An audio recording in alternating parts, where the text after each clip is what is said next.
Praise the lord. దేవుడి నామానికి మహిమ కలుగును గాక. మన రక్షకుడు ప్రభువైన యేసుక్రీస్తు నామంలో మీ అందరికీ నా ప్రత్యేకమైన వందనాలు. అందరూ ఎలా ఉన్నారు? బాగున్నారా? దేవుడి మహాకృపను బట్టి నేను పరిచర్య చాలా బాగున్నాం. మరి ఈరోజు చక్కటి వాక్యాన్ని ధ్యానం చేసుకుందాం. నిర్గమాకాండము 30వ అధ్యాయము 14వ వచనము. అందుకు ఆయన, నా సన్నిధి నీకు తోడుగా వచ్చును, నేను నీకు విశ్రాంతి కలుగజేసేదను. చూడండి, దేవుడు అంటున్నాడు చక్కటి మాట మోషేతో, నా సన్నిధి నీకు తోడుగా వచ్చును. నిజమేనండి, ఈ రోజుల్లో మనకు దేవుని యొక్క సన్నిధి కావాలి. చాలా భయంకరమైన దినాల్లో మనం నివసిస్తున్నాం. కరువు కాటకాలతో మనం ఇబ్బంది పడుతున్నాం.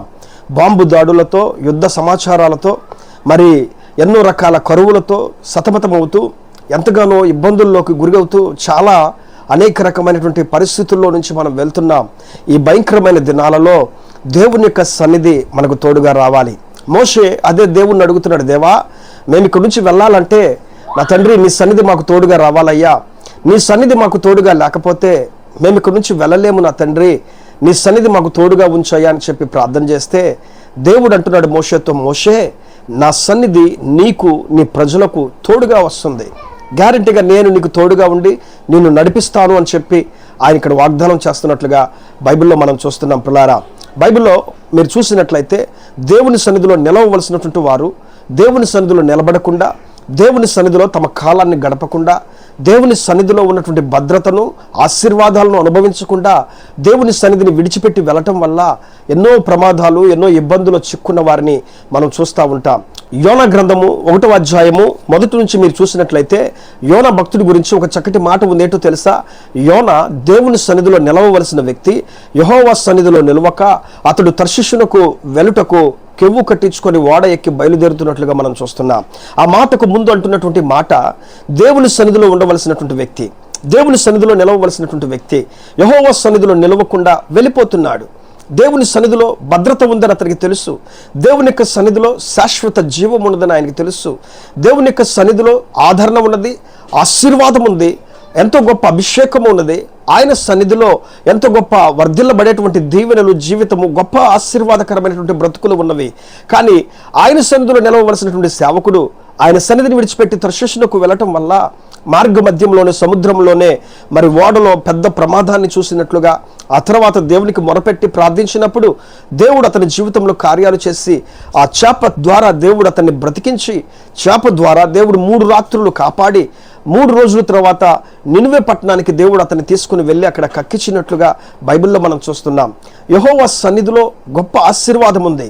ఆయన సన్నిధి ఈ రోజున మన చుట్టూ ఉండాలి, మన కుటుంబం చుట్టూ ఉండాలి, మన బిడ్డల చుట్టూ ఉండాలి, మన వ్యాపారం చుట్టూ ఉండాలి, మన పని బాటల చుట్టూ ఉండాలి. అన్నిటికంటే ముఖ్యంగా యోబు ఇంటి చుట్టూ ఉన్నట్లుగా మన ఇంటి చుట్టూ కూడా దేవుని యొక్క సన్నిధి ఉండాలి. ప్రియులారా, బైబిల్లో హిజ్కియా భక్తుడు రాజు గారు ఒక చక్కటి ప్రార్థన చేస్తాడు. ఆయన యెషయా వచ్చి ఆయనకి చెప్పవలసిన వాక్యం, చెప్పవలసిన ఆ యొక్క ప్రవచనం చెప్పి వెళ్ళిపోతుంటే గోడ తట్టు తిరిగి హిజ్కియా ప్రార్థన చేస్తున్నాడు, దేవా, నీ సన్నిధిలో నేను ఎట్లా నడిచానో, నీ సన్నిధిలో నేను ఎట్లా బ్రతికానో కృపతో జ్ఞాపకం చేసుకోయా అని చెప్పి ప్రార్థన చేస్తున్నాడు. అయ్యా, నీ సన్నిధిలో నేను ఎట్లా జీవించాను. ఒక రాజు చెప్తున్నాడండి, ఒక రాజు దేవుడితో మాట్లాడుతున్నాడు, ప్రార్థన చేస్తున్నాడండి, దేవా, నీ సన్నిధిలో నేను ఎట్లా నడుచుకున్నాను, నేను ఎట్లా బ్రతికాను, కృపతో జ్ఞాపకం చేసుకోయా అని చిన్న ప్రార్థన చేస్తే దేవుడు మరలా ఆ ప్రవక్తను పంపించి మరొక ప్రవచనం చెప్పించి అతన్ని ఆ బ్రతకటానికి 15 సంవత్సరాలు ఆయుష్నిచ్చినట్లుగా మనం చూస్తున్నాం. దేవుని సన్నిధిలో బ్రతికిన వారు ఆశీర్వాదాలు పొందుకున్నారు, ఆయుష్ను పొందుకున్నారు, ఆరోగ్యకరమైన జీవితాలను పొందుకున్నారు. కానీ దేవుని సన్నిధిని విడిచిపెట్టి వెళ్ళిపోయినటువంటి వారు చాలా భయంకరమైన గడ్డు పరిస్థితులు చూసినట్లుగా మనం చూస్తున్నాం. అందుకే ఈ చివరి దినాలలో, ఈ భయంకరమైన దినాల్లో దేవుని సన్నిధి మన కుటుంబానికి తోడుగా ఉండాలి. అందుకే మోషే అడుగుతున్నాడు, దేవా, ఇదిగో ఈ సీనాయి పర్వతం మీద నుంచి మేము వెళ్ళాలంటే ప్రభువా, అయ్యా, మేము ఒంటరిగా వెళ్ళలేము నాయన, ఇప్పటి వరకు నీ సన్నిధి తోడుగా ఉండబట్టే మేము ఇక్కడి నుంచి వచ్చామయ్యా. ఇదిగో నా తండ్రి, ఇక్కడి నుంచి మేము బయలుదేరి వెళ్ళాలంటే నీ సన్నిధి కనుక మాకు తోడుగా రాకపోతే, నీ ప్రసన్నత మాకు తోడుగా రాకపోతే మేము ఇక్కడి నుంచి క్షేమంగా వెళ్ళలేమయ్యా, మా బ్రతుకులు కొనసాగించలేము, మా మనుగడ జీవించలేమయ్యా అని చెప్పారని దేవుని ప్రాధేయపట్టుకుని, దేవుని పాదాలు పట్టుకుని ఇశ్రాయేలు ప్రజలను క్షమించమని దేవుని అడుగుతుంటే ఆయన అంటున్న మాట ఏంటంటే, మోషే, నా సన్నిధి నీకు తోడుగా వస్తుంది, నీకు ముందుగా వెళ్తుంది, నేను నిన్ను నడిపిస్తాను, నేను నీకు తోడుగా ఉంటాను, నా సన్నిధి ఎప్పుడు నీకు తోడుగా ఉండి నిన్ను నడిపిస్తుంది అని చెప్పి అన్నట్లుగా ఇది మొదలుకొని దేవుని యొక్క సన్నిధి మన కుటుంబానికి తోడుగా ఉండునుగాక, మనకు తోడుగా ఉండి మనల్ని నడిపించునుగాక, మన ప్రాంతానికి తోడుగా ఉండి మనల్ని క్షేమకరమైన మార్గాల్లో నడిపించునుగాక. జీవము కలిగిన దేవుని యొక్క సన్నిధి మీ కుటుంబానికి, మీ పనిబాటులకు తోడుగా ఉండి నడిపించునుగాక.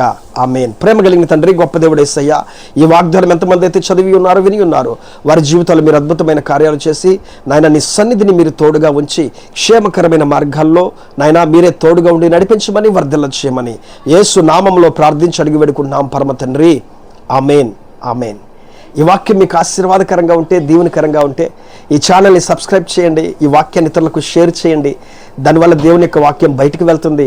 కొంతమంది కొత్త వారు దేవుని యొక్క వాక్యాన్ని వింటారు, తెలుసుకుంటారు, వాక్యం చేత బలపరచబడతారు మీలాగే. దేవుడి చిత్తమైతే మరలా రేపటి రోజున ఇదే టైంకి ఇలాగనే కలుద్దాం. అప్పటి వరకు దేవుడు తోడుగుండి మిమ్మల్ని దీవించునుగాక. ఆమేన్. Praise the lord.